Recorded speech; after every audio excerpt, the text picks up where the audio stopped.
हाँ जी, एक नया क्वेश्चन देखो। ए वेक्टर क्या दे रखा है, नाम बोलो क्या दे रखा है, पी दे रखा है।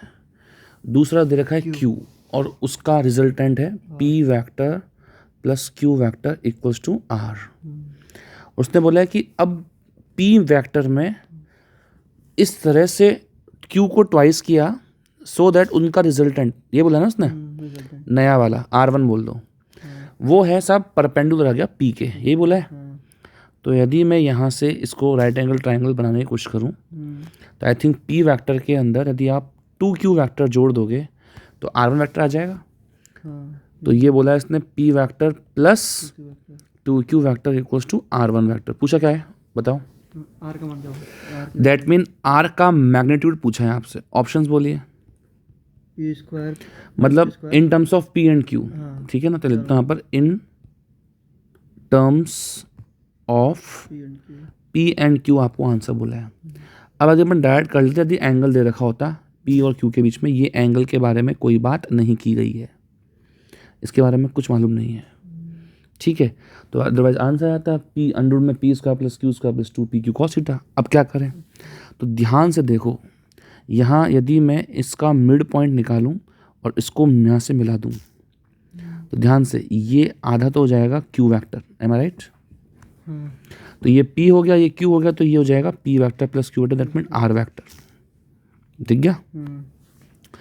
अब ध्यान से देखो एक चीज़ और, ये Q है, ये भी Q है, साइड सेम है, ठीक। अब मेरे दिमाग में क्या आया कि मुझे चाहिए R के बारे में, तो मुझे कुछ चाहिए ही नहीं, कुछ मालूम ही नहीं करना, मुझे केवल R वेक्टर चाहिए इन terms of P and Q। तो मैंने क्या किया, इसको मान लिया एज अ सेंटर, ठीक है। ओके, एक तो सेंटर मानने से इसको मैंने मान लिया as a radius this side, मतलब ये वाली साइड जो है, ये साइड रेडियस हो गई और एक साइड ये रेडियस हो गई, और मैंने एक सर्किल बना दिया लाइक दिस।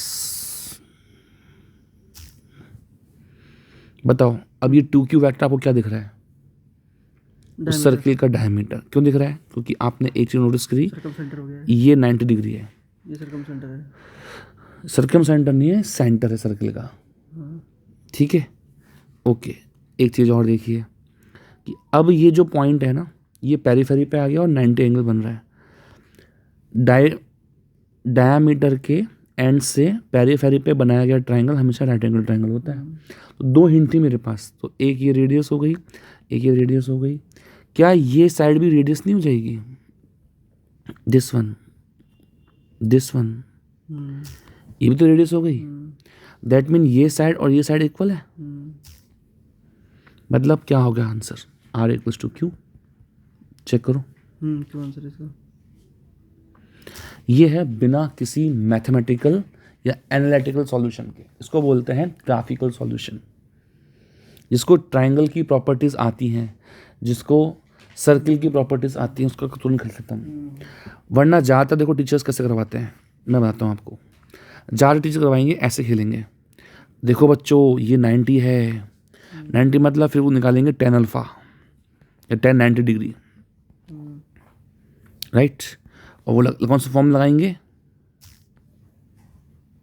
कौन सा फॉर्म लगाएंगे, वो लगाएंगे, हाँ नहीं वो P प्लस Q वाला फॉर्म लगाएंगे कि भाई यहाँ पर जो एंगल बन रहा है वो बन रहा है P से, और 2Q का साइन थीटा ऊपर और कॉस थीटा नीचे, ये वाला फॉर्मूला। वो ये मानते हैं कि थीटा चलो मान लो दे रखा है, देखो सर ऐसे बोलेंगे थीटा मान लो दे रखा है, ये वाला, हाँ ये वाला एंगल थीटा दे रखा है ऐसा मान लो। उससे क्या करते हैं, फिर इसको लगाते हैं इन्फिनिटी, और फिर बोलते हैं सब ये टर्म क्या हो जाएगी, जीरो, टेंस टू जीरो। तो यहाँ से निकालेंगे वो cos theta minus P upon Q 2Q, ठीक है। और फिर लगाएंगे हाँ R का बेसिक फॉर्मूला।